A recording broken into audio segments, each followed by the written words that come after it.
आप देख रहे हैं के न्यूज HD। में हूं हारिस अली शाह गिलानी। चलते हैं आज की अहम खबरों की तरफ। रुक करेंगे पाकपतन का, जहां से रिपोर्ट करें हमारे नुमाइंदे शफीक फूल।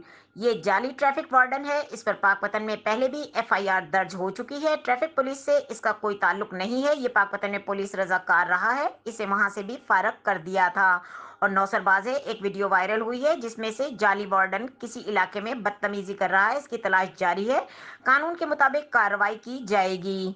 मेरा नाम है बल्द नीफ है। ठीक है, 5 साल तो मैं पंजाब पुलिस से रजाकार रहा। रजाकार तो बाद मैं थानों भर्ती ले आया जाते भर्ती लिया फिर मैं वार्डन बन गया। 4 दिन तो वार्डन जेल बनते पैसे ला रहा ट्रकाना को। वर्दी कितने ली? 3500 मजीद खबरों और अपडेट्स के लिए हमारे साथ रहिएगा। तब तक के लिए अपना ख्याल रखिएगा। अल्लाह हाफिज।